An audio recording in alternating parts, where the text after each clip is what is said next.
नमस्कार दोस्तों, आज हम पढ़ेंगे संविधान सभा की मांग, डिमांड्स फॉर कॉन्स्टिट्यूएंट असेंबली।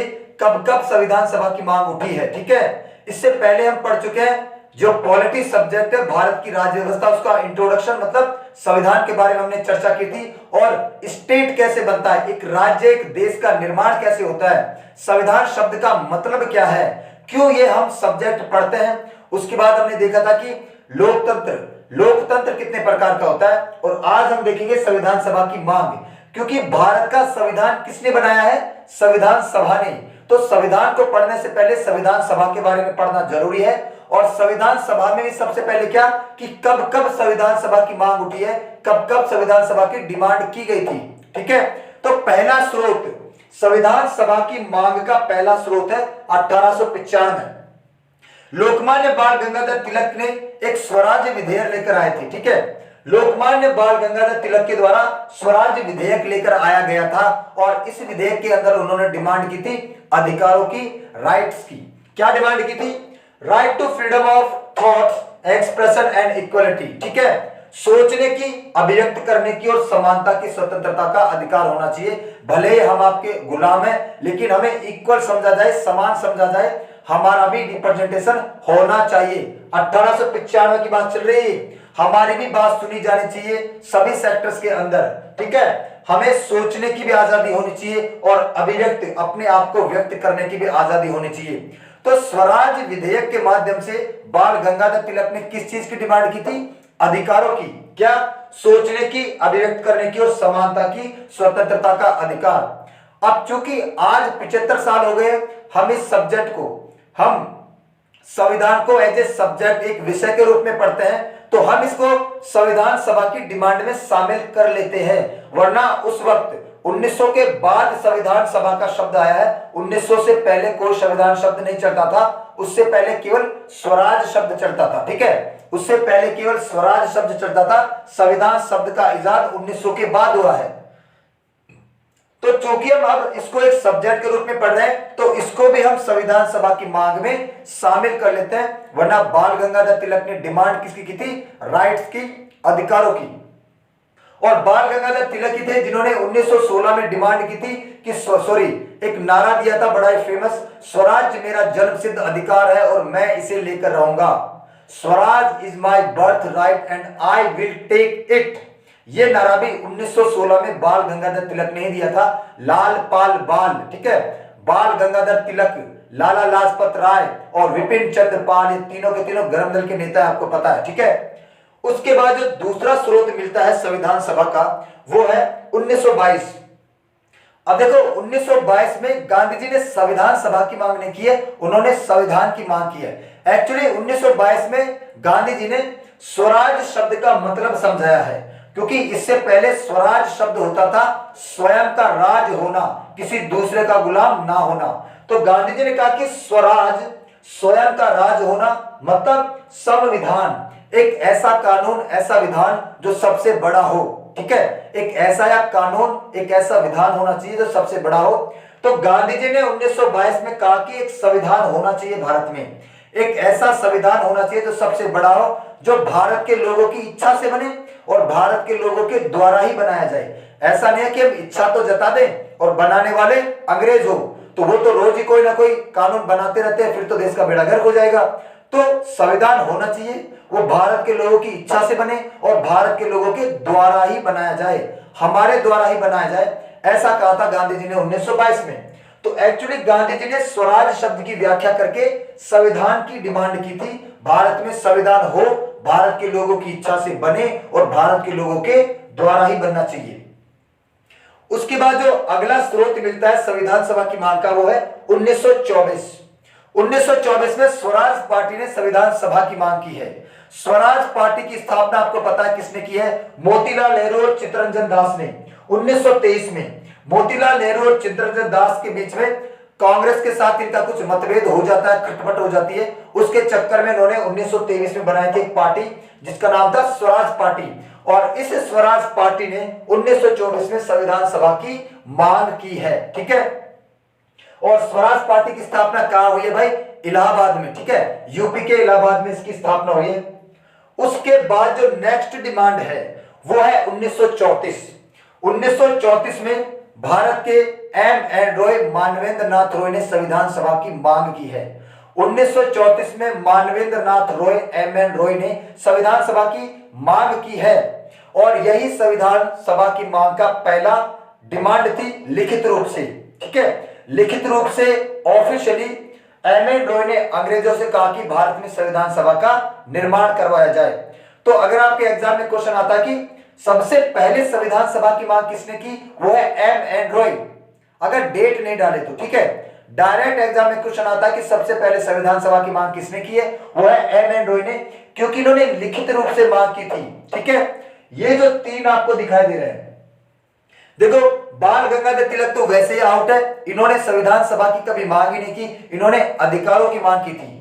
ठीक है, फिर गांधी जी आते हैं, गांधी जी ने भी कभी संविधान सभा की मांग नहीं की, इन्होंने संविधान की मांग की थी। और ये जो स्वराज पार्टी है, इसने संविधान सभा की मांग की थी, लेकिन बोलकर भाषणबाजी के माध्यम से। इलाहाबाद के अंदर मोतीलाल नेहरू ने भाषण देकर संविधान सभा की मांग की थी। तो स्वराज पार्टी ने मांग तो की है, लेकिन भाषण के माध्यम से की है, सभा के अंदर की है।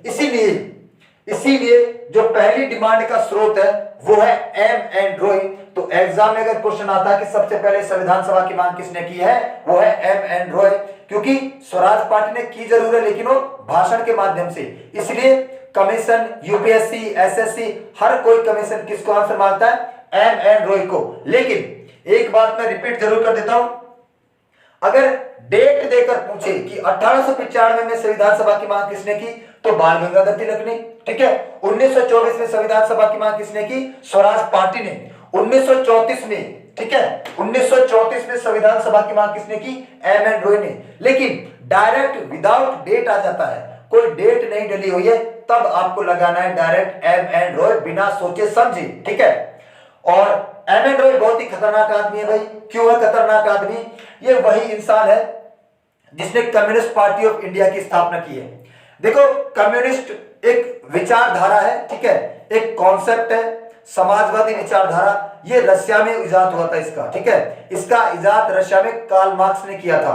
इकोनॉमिक्स में आप पढ़ते, कार्ल मार्क्स ने समाजवाद पार्टी की विचारधारा दी थी। इसको कहा जाता है समाजवादी। क्यों?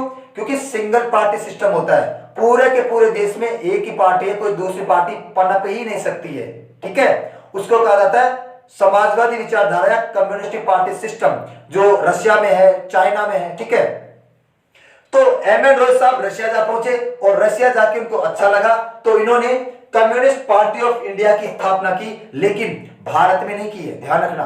कम्युनिस्ट पार्टी ऑफ इंडिया की स्थापना एम रॉय ने 1920 में की है। कहां पर? उज्बेकिस्तान नाम का देश है और उसकी राजधानी है ताशकंद। ठीक है, सेंट्रल एशिया का, मध्य एशिया का, उज्बेकिस्तान, ताजिकिस्तान, किर्गिस्तान, कुर्गिस्तान, तुर्कमेनिस्तान, ये 5 देश है। उसमें से एक देश है उज्बेकिस्तान। उज्बेकिस्तान में एक शहर है ताशकंद, वहां पर 1920 में कम्युनिस्ट पार्टी ऑफ इंडिया की स्थापना की एम रॉय ने। ठीक है, देखो ये जो चाइना में कम्युनिस्ट पार्टी है ना, इसकी स्थापना 1921 में हुई है। कम्युनिस्ट पार्टी ऑफ चाइना की स्थापना 1921 में हुई है। उससे एक साल पहले 1920 में कम्युनिस्ट पार्टी ऑफ इंडिया की स्थापना कर दी है। तो वो इंसान जिसने रशिया से बाहर इस कॉन्सेप्ट को फैलाया वो है एम रॉय। तो आप कह सकते हैं कि एम रॉय वो इंसान है जिन्होंने समाजवादी विचारधारा को रशिया से बाहर पहली बार निकाला था, पूरी दुनिया को दिखाया था, वरना पहले रशिया के अंदर ही सीमित था।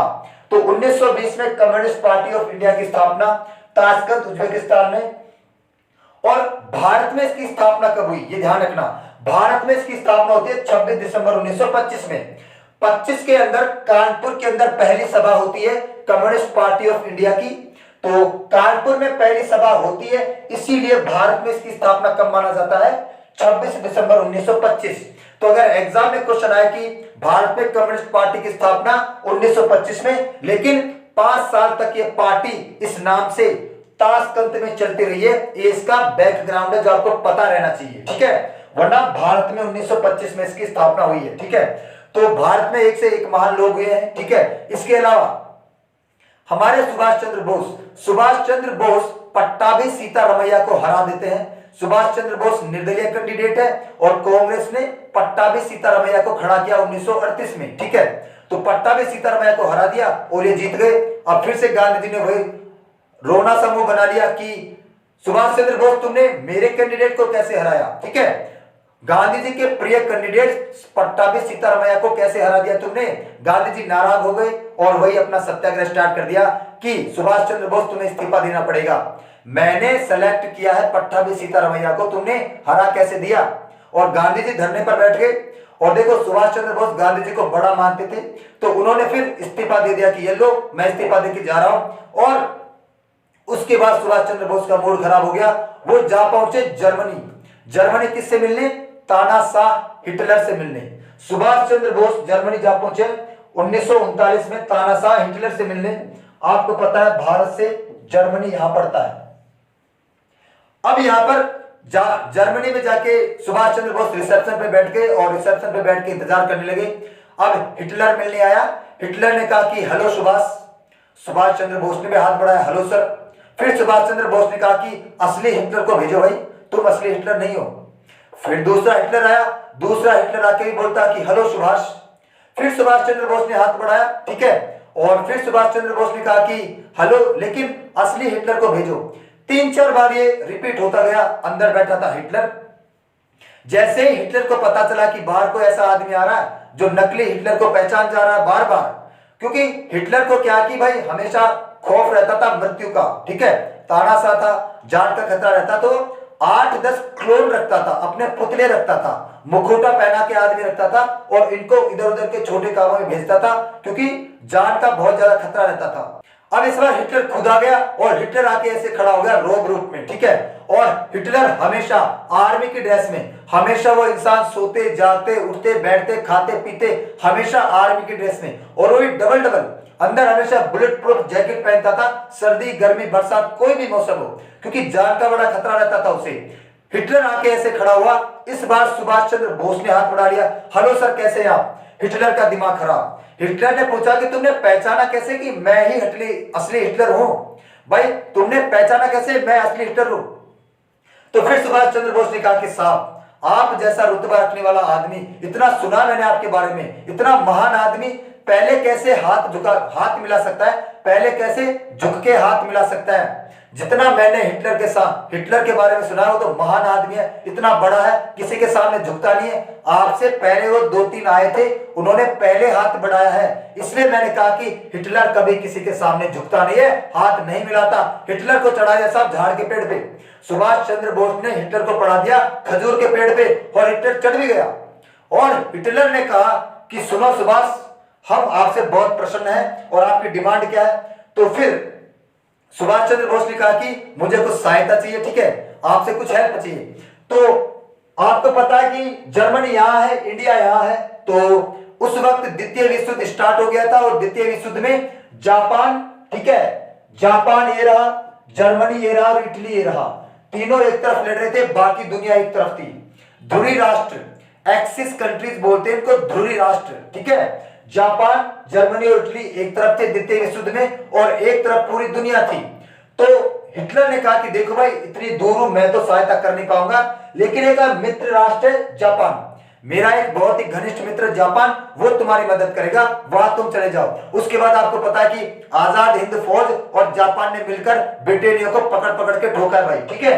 तो हम वापस से आ जाते हैं, कहां थे, हाँ देखो, तो भारत में एक से एक महान लोग हुए हैं, बहुत ही महान लोग हैं, उस वक्त भी महान थे, इस वक्त भी महान है। थोड़ा हमारे यहाँ पर क्या कि जात पात करप्शन के आधार पर थोड़ा देश बटा हुआ है, वरना एक से एक लोग पाए जाएंगे इस दुनिया में। अब्दुल कलाम साहब देख लो, या गांधी जी देख लो, या सुभाष चंद्र बोस देख लो, या एम.एन. रॉय देख लो, ठीक है। उसके बाद भारतीय राष्ट्रीय कांग्रेस, ठीक है, इंडियन नेशनल कांग्रेस के द्वारा 1935 में संविधान सभा की मांग की जाती है, क्योंकि 1934 में एम.एन. रॉय ने संविधान सभा की मांग की थी, तो कांग्रेस पीछे रहने वाली नहीं थी, उस वक्त की सबसे बड़ी पार्टी है।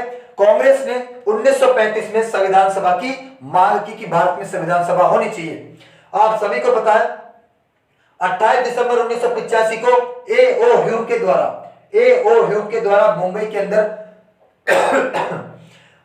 अंदर कांग्रेस की स्थापना होती है ए.ओ. ह्यूम के द्वारा, ठीक है। और इस वक्त जो भारत के वायसरॉय है वो है लॉर्ड विलिंगटन। देखो 1857 की क्रांति से पहले भारत में गवर्नर जनरल बना करते थे, लेकिन 1857 की क्रांति जीतने के बाद गवर्नर जनरल का पद हटा दिया गया और वायसरॉय बना दिया गया।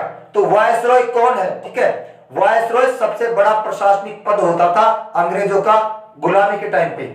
1947 से पहले अंग्रेजों का सबसे बड़ा प्रशासनिक पद, सबसे बड़ा एग्जीक्यूटिव पोस्ट या सबसे बड़ा जो कार्यकारी पद है वो किसका होता था? वायसरॉय का।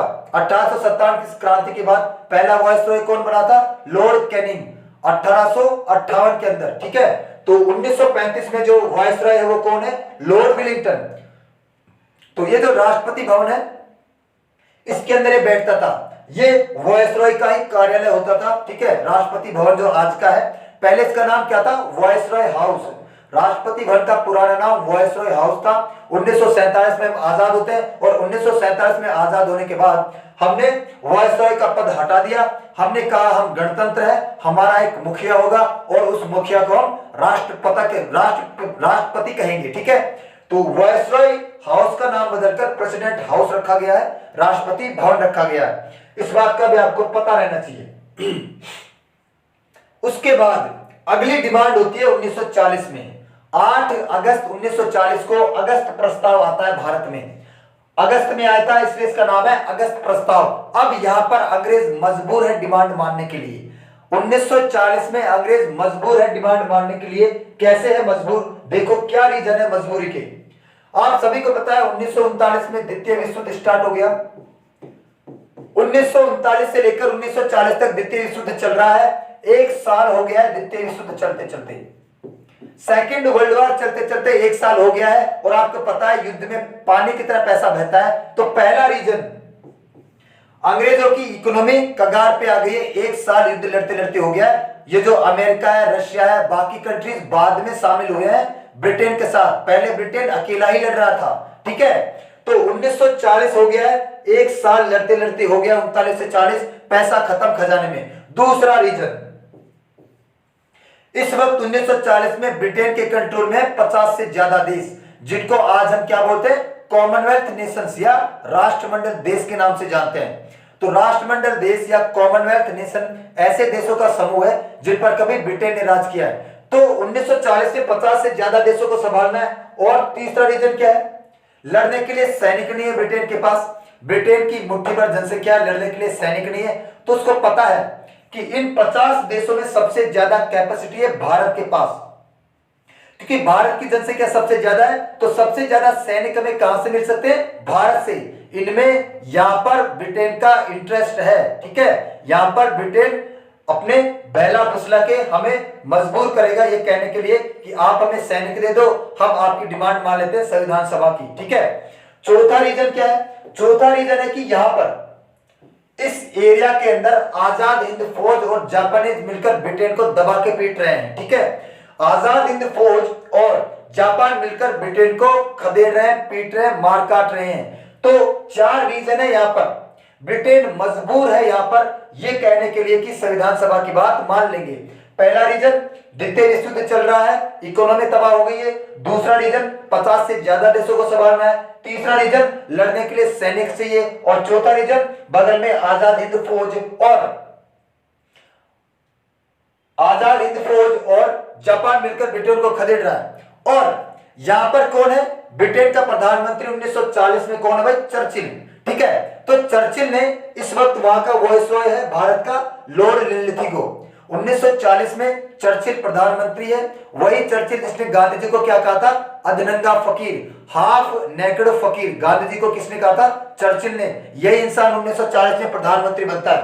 तो इसने ऑफर भेजा लॉर्ड लिनलिथगो के पास कि आप ऑफर दो इंडियंस को कि हम आपकी संविधान सभा की बात मान लेते हैं, लेकिन आपको बदले में क्या देना होगा? सैनिक देने होंगे। ठीक है, हम आपकी संविधान सभा की बात मान लेते हैं। भाई बहुत दिन से आप संविधान सभा की मांग कर रहे हो, हम आपकी संविधान सभा की बात मान लेते हैं। ठीक है, और बदले में आपको क्या देना है? हमें सैनिक देना है लड़ने के लिए। मतलब भारत के सैनिक द्वितीय विश्व युद्ध में अंग्रेजों की तरफ से लड़े। भारत के सैनिक द्वितीय विश्व युद्ध में अंग्रेजों की तरफ से लड़े।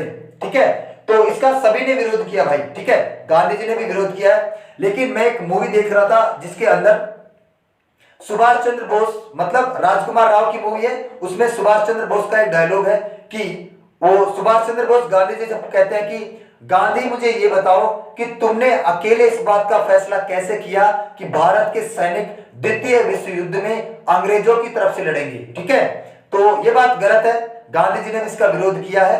बाद में सैनिक हमारे द्वितीय विश्व युद्ध में अंग्रेजों की तरफ से ही लड़े थे। ठीक है, अंग्रेजों की तरफ से लड़े थे, ये बात भी सच्चाई है, लेकिन शुरुआत में गांधी जी ने विरोध जरूर किया था, बाद में वो न्यूट्रल हो गए थे, क्योंकि संविधान सभा की बात मानने का उन्होंने ऑफर दिया था और इसको हाथ से जाने नहीं दे सकते थे। ठीक है, तो 1940 में अगस्त प्रस्ताव आता है। अब देखो ये कोई एक्ट या अधिनियम नहीं है जो हमें मानना ही है, ध्यान रखना, एक्ट या अधिनियम नहीं है जो हमें मानना ही है, ये किसी ब्रिटेन की संसद में पास होकर नहीं आया, ये एक ऑफर है, प्रस्ताव है, हम माने या ना माने। ठीक है, लेकिन अगस्त प्रस्ताव में हमने कहा कि हाँ भाई संविधान सभा की डिमांड मान लिया आपने तो आपको सैनिक मिल जाएंगे, मतलब भारत के सैनिक द्वितीय विश्व युद्ध में अंग्रेजों की तरफ से लड़ेंगे। तो 1940 में अंग्रेजों के द्वारा संविधान सभा की डिमांड या मांग मान ली गई, लेकिन द्वितीय विश्व युद्ध के बाद अंग्रेजों ने कहा कि हम डिमांड तो मान लेंगे, लेकिन अभी द्वितीय विश्व युद्ध चल रहा है, लड़ने नहीं दो एक बार हमें, जिस दिन द्वितीय विश्व युद्ध समाप्त हो जाएगा उस दिन संविधान सभा का आपका गठन करवा दिया जाएगा। तो अगस्त प्रस्ताव के माध्यम से संविधान सभा की बात मान ली गई, लेकिन द्वितीय विश्व युद्ध के बाद। ठीक है, उसके बाद आप सभी को पता है 1946 आ जाता है। 1945 में द्वितीय विश्व युद्ध समाप्त हो जाता है, ये लोग बैठे रहते हैं, फिर इनको याद दिलाना पड़ता है। कैसे? जैसे राम जी ने बाली को मार दिया और बाली को मारने के बाद सुग्रीव महलों में चले गए और वहां पे फिर भोग विलास में वापस लिप्त हो गए। फिर उनको याद दिलाया जाके कि लक्ष्मण ने कि भाई वादा किया था कुछ राम जी से कि बाली को मार देना, मुझे अपना राज्य दिला देना, माता सीता को लाने में हम आपकी मदद करेंगे। तो जैसे सुग्रीव को याद दिलाया गया था वैसे इन लोगों को याद दिलाना पड़ा कि भाई कुछ वादा किया था कि संविधान सभा की मांग, संविधान सभा का गठन करवाएंगे तो करवाओ। इस वक्त 1946 में ब्रिटेन का प्रधानमंत्री कौन है? एटली, क्लेमेंट एटली ब्रिटेन का प्रधानमंत्री है, बार बार आता है ये, लेबर पार्टी का। और इसने कहा कि नहीं भाई अगर हमने भारत से कुछ वादा किया तो वादा तो निभाना है। उन्होंने फिर 24 मार्च 1946 को कैबिनेट मिशन योजना भेजी भारत में। भारत में 46 में कैबिनेट मिशन योजना आती है, 3 सदस्य हैं इसके जो काफी फेमस है। पहला पैंथिक लॉरेंस, पैंथिक लॉरेंस इस योजना के अध्यक्ष हैं, सेक्रेटरी है ये। दूसरे हैं एवी अलेक्जेंडर, एवी अलेक्जेंडर, और तीसरा है स्टैफोर्ड क्रिप्स, स्टैफोर्ड क्रिप्स। ये 3 लोग ये योजना लेके आते हैं भारत में और ये कहते हैं कि भाई हम भारत में संविधान सभा का निर्माण करवाएंगे। आप लोगों से जो वादा किया था 1940 में कि भारत में संविधान सभा का निर्माण करवाएंगे, हम आपकी संविधान सभा का निर्माण करवाएंगे। लेकिन एक गड़बड़ हो जाती है भाई, 1946 में जब कैबिनेट मिशन प्लान आता है ना, तो इसके माध्यम से जो हमारी मुस्लिम लीग है, मुस्लिम लीग ने इसका बॉयकॉट कर दिया। मुस्लिम लीग ने कहा कि भारत में संविधान सभा बननी चाहिए, लेकिन हिंदुओं के लिए अलग, मुस्लिमों के लिए अलग। बहुत बड़ी बात बोली है। मुस्लिम लीग ने 1946 में कैबिनेट मिशन योजना का बॉयकॉट किया था, बहिष्कार किया था, ये कहकर कि हिंदुओं के लिए अलग संविधान सभा होनी चाहिए और मुसलमानों के लिए अलग संविधान सभा होनी चाहिए। फिर और भी छोटी मोटी पार्टियां मुस्लिम लीग के साथ लग गई। ठीक है, उसके बाद उस वक्त का viceroy Lord Wavell, Lord Wavell ने कहा कि भाई बात ऐसी है, 16 मई को, 16 मई 1946 को लॉर्ड वेवेल ने कहा कि भारत में बहुत सारी पार्टियां हैं जिनमें मतभेद है, सामंजस्य नहीं है, मिलजुल कर वो संविधान सभा का निर्माण नहीं करना चाहते हैं। वो ऐसा कह रहे हैं कि अलग अलग संविधान सभाओं का निर्माण करवाया जाए। ये बात पहुंची एटली के पास। उसके बाद आपको पता है कि लॉर्ड वेवेल को हटा दिया गया था और लॉर्ड वेवेल के बाद अगले वायसरॉय कौन बनते हैं? Lord Mountbatten. ठीक है, तो लॉर्ड वेवेल से जब ये स्थिति संभल नहीं पाई, ठीक है, संभाल नहीं पाए, तो लॉर्ड वेवेल को हटा दिया गया और 1947 में हमारे जो नए वायसरॉय बनते हैं वो है लॉर्ड माउंटबेटन, और माउंटबेटन प्लान के आधार पर ही भारत को 2 टुकड़ों में बांटा जाता है। ठीक है, ये लॉर्ड वेवेल वायसरॉय जरूर है, लेकिन ये इस योजना का सदस्य नहीं है, ध्यान रखना, बच्चे कंफ्यूज हो जाते हैं। लॉर्ड वेवेल इस वक्त वायसरॉय है, लेकिन वो इस योजना का सदस्य नहीं है, केवल बीच बीच में पार्टिसिपेट करता था। तो 1946 में कैबिनेट मिशन योजना आती है और इस कैबिनेट मिशन योजना के माध्यम से भारत में क्या होता है, संविधान सभा का निर्माण करवाया जाता है। ठीक है, शुरुआत में बहिष्कार हुआ इसका मुस्लिम लीग के द्वारा, लेकिन बाद में मुस्लिम लीग को भी मना लिया गया। ठीक है, तो बाद में फिर एक ही चुनाव होता है संविधान सभा का। ठीक है, और संविधान सभा का अब देखो, संविधान सभा की बात मान ली गई है 1946 में कि भारत में एक संविधान सभा का गठन करवाया जाएगा। तो भारत में संविधान सभा का गठन किस योजना के माध्यम से हुआ था, कैबिनेट मिशन योजना के माध्यम से। बार बार एग्जाम में क्वेश्चन आता है। अब देखो, संविधान सभा की बात मान ली गई है कैबिनेट मिशन योजना के आधार पर। अब होगा संविधान सभा का चुनाव। जस्ट 2 महीने बाद संविधान सभा का चुनाव होने वाला है, वो हम अगले लेक्चर में देखेंगे। तब तक के लिए धन्यवाद।